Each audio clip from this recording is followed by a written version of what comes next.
পরের দিন সকালে ঘুম থেকে ওঠার পরে স্নান সেরে ওরা আবার গাড়ি করে বেরিয়ে পড়ে অরুণাচলের উদ্দেশ্যে। রাস্তায় বাঁকের পর বাঁক, নিচে নদী, মাথার ওপর গা ছোঁয়া মেঘ, কখনো বৃষ্টির ধারা, কখনো পাহাড়ি ঝর্ণার সুরে মেতে ওঠে। মাঝে মাঝে গাড়ি দাঁড় করায় ওরা।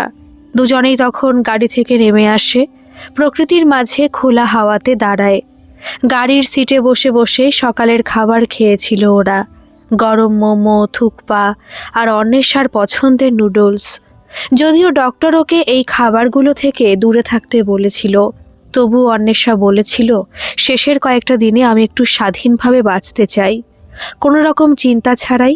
খাওয়া হয়ে গেলে অন্বেষা ওর মাথার উলের টুপিটা খুলে দেয়, ব্যাগে রাখে। তখনই হঠাৎ একটা বাদামি রঙের খাতা নিচে পড়ে যায়। তন্ময় তাড়াতাড়ি তুলে নেয় খাতাটা। অন্বেষা তাড়াহুড়ো করে ওই খাতা কেড়ে নিতে চায়। তন্ময় জিজ্ঞেস করে কি আছে ওখানে, কেন দেখতে দিচ্ছ না? আরে আমি মাঝে মাঝে কবিতা লিখি, মানে লেখার চেষ্টা করি আর কি, সেটাই। ওসব বাজে বাজে লেখা, আমাকে তাড়াতাড়ি খাতাটা দিয়ে দাও দেখি। তন্ময় অন্বেষার খাতাটা না দিয়ে পাতা উল্টাতে থাকে। একটা কবিতায় ওর চোখ আটকে যায়। অন্বেষা লিখেছে, তুই তো ছিলি একটা বাতাস, আমি ধরতে চেয়েছিলাম হাতের মুঠোয়। তুই তো ছিলি একটা নদী, যার বুকে ঢেউ ওঠে, আমি তবু সাঁতার কাটতে চেয়েছি সেই ঢেউয়ের নৌকোতে। তোর হাসি যেন আমার জীবনে ঝলসে ওঠা রোদ, তোর কান্না চুপি চুপি আমার রাতের দরজায় কড়া নাড়া। আমি তোর নামটাকে রেখেছিলাম আমার প্রতিদিনের প্রার্থনায়। আমরা দুজনেই জানতাম শেষ ট্রেনটা আর আসবে না, তবুও প্ল্যাটফর্মে বসে থাকতাম হাত ধরে। তুই বলতিস যা, চলে যা, আমি বলতাম চলে গেলে আমি আর ফিরবো না। এখন এই জানালার ওপারে জোনাকি জলা রাতে আমি একা চা খাই তোর ছুঁয়ে দেওয়া কাপটায়। তুই সাথে নেই, তবু তুই আছিস আমার প্রতিটি নিঃশ্বাসে, প্রতিটি রাত জাগা চোখে। কবিতাটা পড়ে কিছু না বলে চুপ করে যায় তন্ময়। কিছু না বলে খাতাটাও দিয়ে দেয় অন্বেষার হাতে, তাকিয়ে থাকে বাইরের দিকে। অরুণাচলের গ্রামে পৌঁছতে পৌঁছতে সন্ধে হয়ে এলো। বিকেল গড়াতে না গড়াতেই ঝুপ করে অন্ধকার নেমে এসেছে ওখানে। চারদিকে উঁচু উঁচু পাহাড়, দূরের পাহাড়ের গায়ে বরফের স্তর, মাথার ওপর ঘন নীল আকাশে তারাগুলো জ্বলছিল হীরের কুচির মতো করে। গ্রামটা ছিল যেন প্রাচীন যুগের এক প্রতিভু, পুরাণের ভেতর থেকে উঠে আসা একটা দৃশ্য যেন। বাঁশে বানানো বাড়ি, কাঠের ছোট ছোট বারান্দা, জানলার পাশে লাল মাটির টব, আর চুলোয় জ্বলে ওঠা কাঠের আগুনে হাঁড়িতে চালের সেদ্ধ হওয়ার গন্ধ ছড়িয়ে পড়েছিল চারদিকে। নির্দিষ্ট করে রাখা হোমস্টেতে ওরা দুজনে গিয়ে উঠল। ভেতরে ঢুকে তন্ময় প্রথমে একটু চমকে গেল। শোবার ব্যবস্থা মাদুরে, তার উপরে মোটা গদি পাতা, একদিকে আছে একটা মোটা কম্বল, ঘরের একপাশে আছে আগুন জ্বালানোর ব্যবস্থা। তোমাকে বলেছিলাম না একদিন অন্যরকম একটা অনুভূতি হবে? অন্বেষা ফিসফিস করে বলল, তারপরেও যোগ করে, আমি তোমাকে আধুনিকতাহীন জীবন দেব একটা। এই গ্রামে সেভাবে ইলেকট্রিসিটি এখনও আসেনি, মোবাইল টাওয়ারও অনেকটা দূরে, এখানে তাই সিগন্যালও পাওয়া যায় না। তন্ময় ওকে জিজ্ঞেস করলো, তুমি কি এটা বুঝতে পেরেছো যে আমি তোমার প্রেমে পড়ে গেছি? তুমি আমার সাথে থাকলে আমার সব পাওয়া হয়ে যাবে। আচ্ছা আচ্ছা, অনেক বড় বড় কথা হয়েছে, আমাকে নিয়ে অত স্বপ্ন দেখতে হবে না আর, বুঝলে স্যার? এবার একটু খাওয়া দাওয়ার কথা ভাবা যাক। আজ খুব ক্লান্ত লাগছে এতটা গাড়িতে বসে আসা। তাড়াতাড়ি তন্ময় অন্বেষাকে ধরে নিয়ে ওকে ধীরে ধীরে বসিয়ে দেয়। ধমকের স্বরে বলে, তোমাকে আগেই বলেছিলাম যে এত কঠিন একটা জার্নি করতে হবে না, আমার কোনো কথাই তো শুনলে না। এখন এখানে কিছু হলে কোথায় ডক্টর পাবো বলো দেখি, আর ওষুধ? আমার সাথে সব কিছুই আছে বুঝলে, আর যদি এখানেই কিছু হয় তাহলে আমাকে ওই পাহাড়ের কোলে। তন্ময় অন্বেষাকে আর কিছু বলতে না দিয়ে ওকে বুকে চেপে ধরে। ও বলতে থাকে, না না না অনু, বারবার ওই একই কথা বলবে না, বলবে না। ওরা সেদিন রাতে খেয়েছিল ভুট্টার রুটি, বুনো আলু ভাজা আর সাদা চালের ভেতরে লঙ্কার গন্ধে ভেসে যাওয়া এক অদ্ভুত তরকারি। তার মধ্যে ছিল মাংসের টুকরো আর নানান স্থানীয় শাকসবজি। সেই রাতে খাওয়া শেষ করে ওরা বাইরে বেরিয়ে আসে। চারদিকে নিস্তব্ধতা আর ঘাসের ওপর ঝিমধরা মায়াবী আলো। দূরে পাহাড়ের গা বেয়ে ঝিরঝির করে জলের ধারা নিচের দিকে নামছিল। বনের ভেতর থেকে ভেসে আসছিল নানান জীবজন্তুর পায়ের আওয়াজ, গলার শব্দ। অন্বেষা বাইরে বেরিয়ে এসে আকাশের দিকে তাকায়। তখন রাতের আকাশ ভাসছিল আলোতে আলোতে। আকাশগঙ্গা ছড়িয়ে পড়েছিল সারা আকাশ জুড়ে। অনির্বচনীয় এক উচ্ছ্বাসে ছোট একটা মেয়ের মতো হাততালি দিয়ে ওঠে অন্বেষা। ও হাঁটু গেড়ে বসে পড়েছিল। তারপরে ঘাসের ওপরে শুয়ে পড়ে পাশে তন্ময়কে ডেকে আনে। দুজনেই মাটিতে শুয়ে খোলা আকাশের দিকে তাকিয়েছিল অবাক চোখে। দেখছিল প্রকৃতির বিস্ময়কে। কত কি কথা বলে যাচ্ছিল অন্বেষা সেই সময়। তন্ময় পাশে শুয়ে শুধু ভাবছিল, এই উচ্ছ্বাস থেমে যাবে, এই জীবন থমকে যাবে, কি করে সম্ভব সেটা। তারপরেই ও যেটা আগে কোনোদিন করেনি সেটাই করলো। দু চোখ বন্ধ করে ঈশ্বরের কাছে প্রার্থনা নিবেদন করলো অন্বেষার জন্য। অন্বেষার জীবনে একটা মিরাকেল ঘটিয়ে দাও ঠাকুর, আর কোনোদিন তোমার কাছে কিছুই চাইবো না, দরকারে আমার জীবনের অর্ধেকটা দিয়ে দাও ওকে।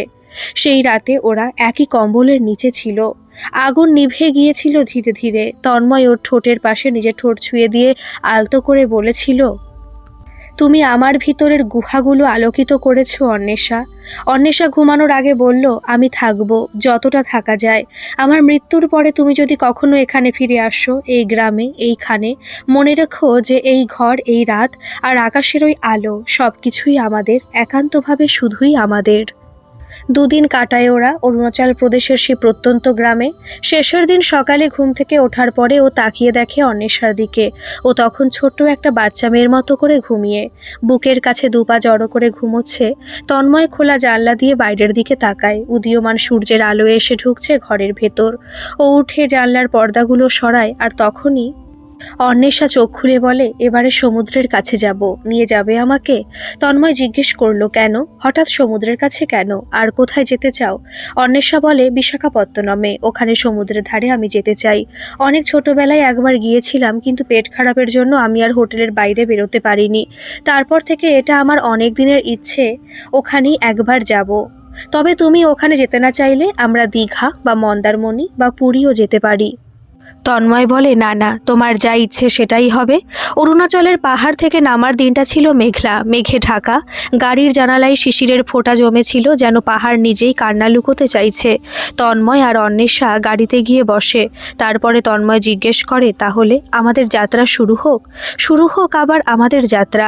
আমি সাগরের শব্দ শুনতে চাই, ঢেউয়ের গায়ে হাত বুলিয়ে বলতে চাই, আমি আবার ফিরব, হয়তো অন্য কোথাও, অন্য কোনো দেশে। বলেও খিলখিল করে হেসে বলে, তুমি বিয়ে করলে তোমার বাচ্চা হয়েও আসতে পারি, বুঝলে?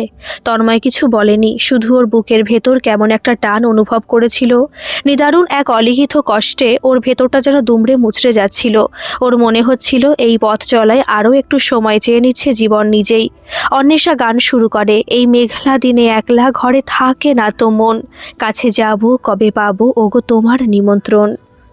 তন্ময় নিজেও গান শুরু করে অন্বেষার সাথে, জুথি বনে এই হাওয়া করে শুধু আসা যাওয়া, হায় হায় রে দিন যায় রে ঘরে আধারে ভুবন। আর তারপরে দুজনে একসাথে গলা মেলায়, শুধু ঝড়ে ঝড়ো ঝড়ো আজ বাড়ি সারাদিন, আজ যেন মেঘে মেঘে হলো মন যে উদাসীন।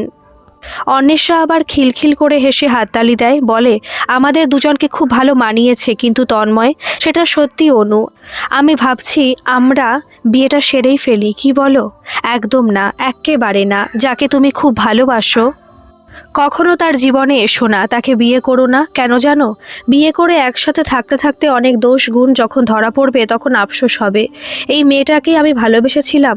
আরে আমার এক বান্ধবী বিয়ে করার পরে কি ঝামেলা, আমাকে এসে বলেছিল বিয়ের আগে যখনই ও দেখা করতে আসতো ওর জামা কাপড় থেকে কি সুন্দর গন্ধ আসতো, আর বিয়ের পরে দেখছি ওর গায়ে বুনো বিটকেল গন্ধ।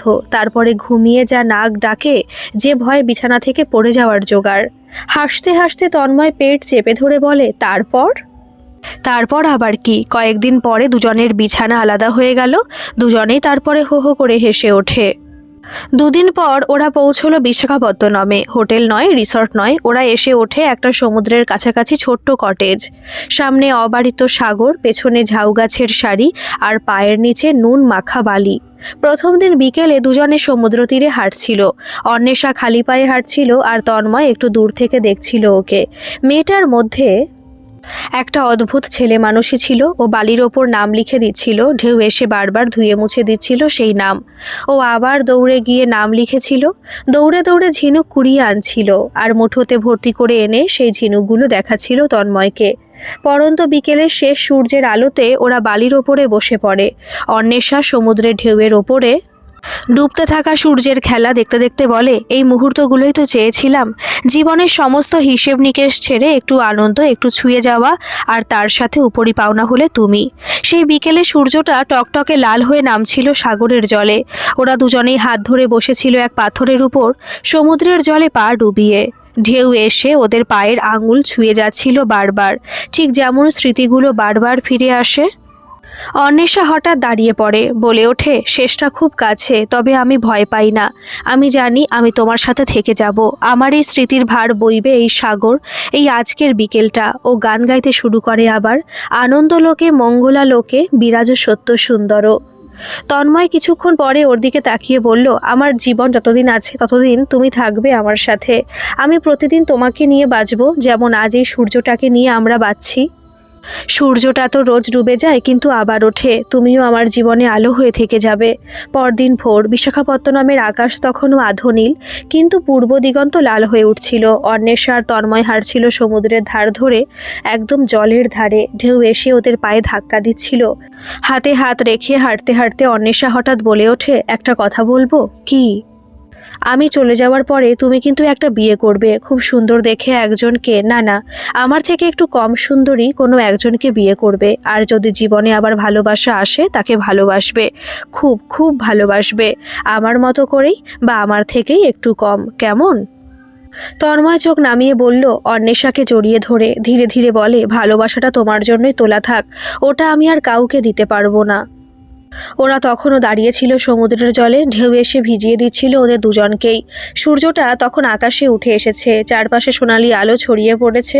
অন্বেষা দু হাত মেলে বলেছিল, বাকি জীবনটা আমি তাহলে তোমার স্মৃতির ঢেউয়ের মধ্যেই থাকবো, তাই তো? তন্ময় কিছু বলেনি, শুধু ওর দিকে তাকিয়ে মাথা নাড়ে। মাঝে মাঝে কথার থেকেও আবেগটাই বেশি বড় হয়ে ওঠে। বিশাখাপত্তনম থেকে ফেরার আগের দিন রাতে হঠাৎ ঘুম ভেঙে যায় তন্ময়ের। বিছানা হাতড়েও খুঁজে পায় না অন্বেষাকে। কাতরানোর আর গোঙানির আওয়াজে ধরফর করে উঠে বসেও। তারপরেও বুঝতে পারে অস্পষ্ট চিৎকারটা ভেসে আসছে মেঝে থেকে। সাইড টেবিলের ওপরে থাকা সুইচে হাত দিয়ে আলোকিত করে তোলে ঘরটা, আর তখনই ও দেখতে পায় অন্বেষাকে। ও মেঝেতে পড়ে আছে, ছটফট করছে। যন্ত্রণায় ওর চোখ মুখ নীল হয়ে গেছে, সারাটা শরীর কুঁকড়ে যাচ্ছে ওর। পা দুটো বুকের কাছে জড়ো করে রেখে দু হাত দিয়ে জড়িয়ে আছে হাঁটু দুটো। চোখ থেকে জল বেরিয়ে আসছে, প্রায় লাফিয়ে ওর পাশে নেমে আসে তন্ময়। ওর মাথাটা তাড়াতাড়ি নিজের কোলে তুলে নিয়ে জোরে চেঁচিয়ে ওঠেও, হোয়াট দ্য হেল অনু, তোমার এত কষ্ট হচ্ছে আর তুমি আমাকে ডাকবে না? আমি আমি এখন কি করব? অন্বেষা তন্ময়ের হাতটা চেপে ধরে, হাঁপাতে হাঁপাতে কোনো রকমে বলে ওঠে, আমার কিছু হয়নি তন্ময়, আমি ঠিক আছি। একটু শুধু কথা শেষ করতে পারে না ও। ওর মুখের ভেতর থেকে একদলা বমি বেরিয়ে আসে, জোরে আঁকড়ে ধরেও তন্ময়ের হাতের আঙুলগুলো। বমির সাথে একটু রক্তও ছিল। বমিটা বেরিয়ে আসার একটু পরেও একটু শান্ত হয়, জ্ঞান হারায়। তন্ময় ওকে নিয়ে উঠে দাঁড়ায়, সাবধানে বিছানার ওপরে শুয়ে দেয় ওর আদরের অন্বেষাকে।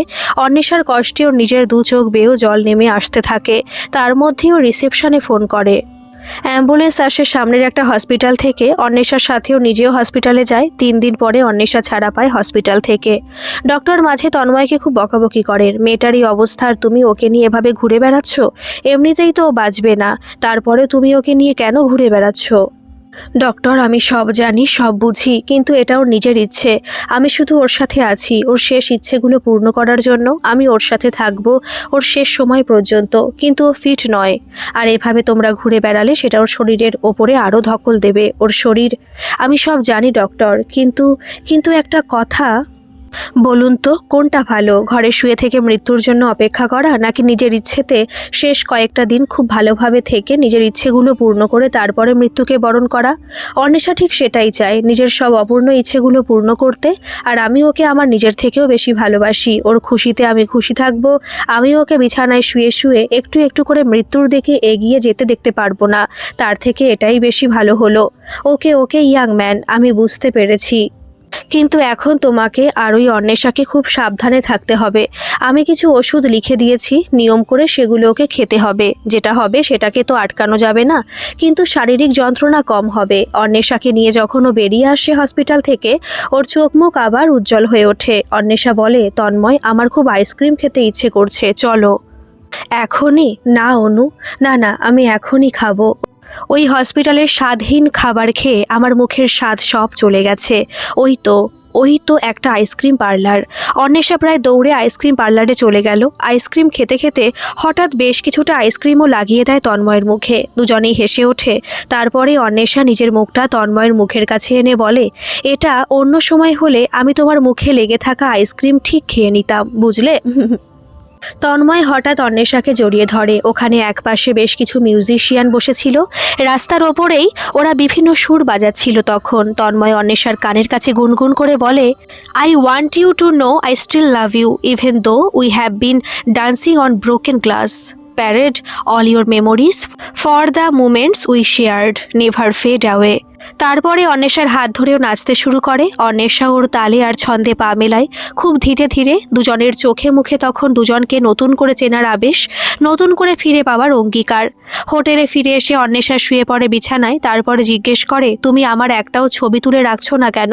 কারণ তুমি আমার মনের মণিকোঠায় চিরকাল থাকবে, আমার ছবির দরকার পড়বে না।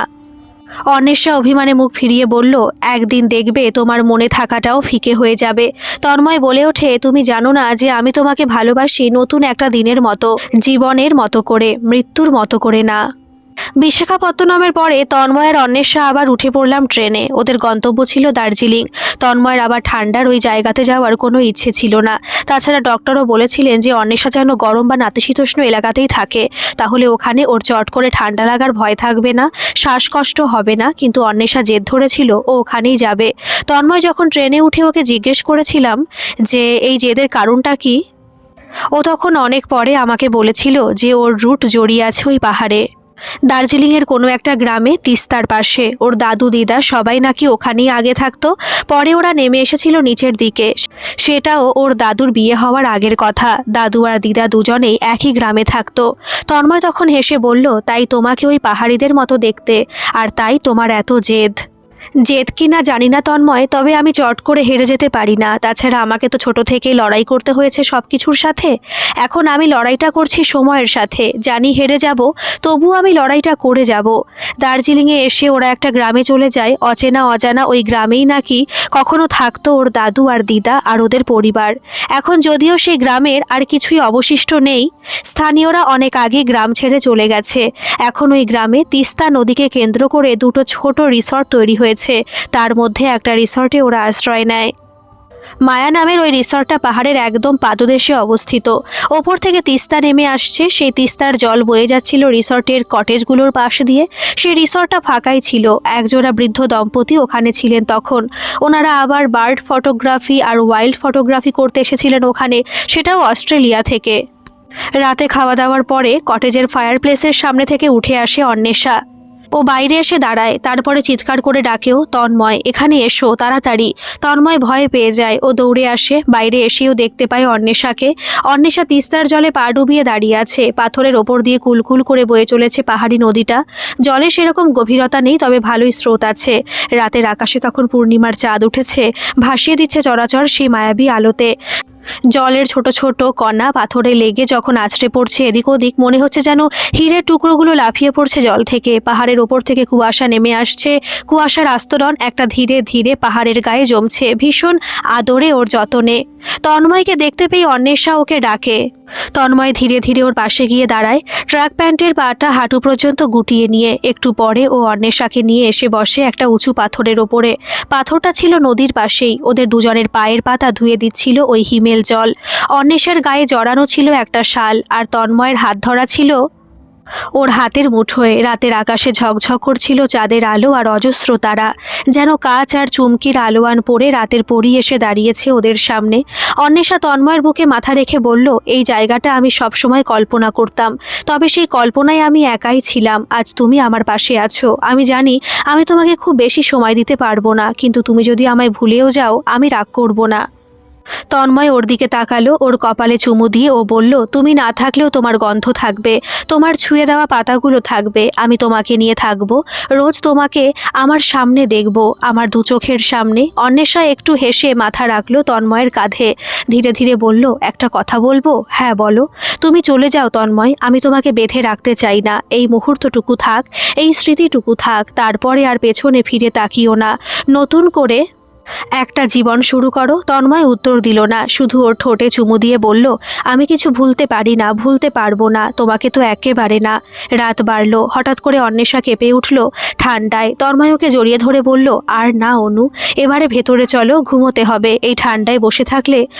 অন্বেষা তন্ময়ের আঙুল ছুঁয়ে সামনে তাকালো, উঠে দাঁড়ালো। ওর চারদিকে তখন জোনাকি, একদল জোনাকি ওকে ঘিরে ধরেছে। জোনাকির আলোতে ও নিজেও যেন ওদের সাথে মিশে যাচ্ছিল একটু একটু করে। তন্ময় নিজে ওর সামনে এসে দাঁড়ায়, দুজনে দুজনকে জড়িয়ে ধরে। জোনাকির আলোতে চাঁদের মায়াবী জ্যোৎস্নায় পরস্পরকে আঁকড়ে ধরে। দুজনেই হয়ে ওঠে আলোর মানব মানবী। তারপরেই হঠাৎ অন্বেষা পড়ে যায় মাটির ওপরে। তন্ময় ওর মাথাটা কোলে নিয়ে নেয়। অন্বেষাকে ছেড়ে চলে যায় জোনাকিগুলো। হঠাৎ করেই তন্ময় তাকিয়ে দেখল একটা ছোট্ট পরী উড়ে যাচ্ছে জোনাকিগুলোর সাথে। অন্বেষার হাতের আঙুলগুলো তখনও আঁকড়ে ধরে রেখেছিল তন্ময়ের আঙুলগুলো। নদীটা বয়ে যাচ্ছিল নিজের মতো করে। তন্ময় চুপ করে বসে থাকে অনেকক্ষণ। পরের দিন যখন তন্ময় অন্বেষার জিনিসপত্র গুছিয়ে নিচ্ছিল, ওর ডায়েরির ভেতরে একটা ছোট খাম পায়। খামে লেখা ছিল তন্ময়ের জন্য। তন্ময় বসে পড়ে খোলা খামটা নিয়ে। তন্ময়, যখন এই চিঠিটা তুমি পড়বে আমি হয়তো থাকবো না, কিন্তু বিশ্বাস করো, তোমার চোখ বন্ধ করলে আমি ঠিক তোমার পাশেই থাকবো। তুমি তো আমার জীবনে এসেছিলে এক ঝলক বসন্তের মতো।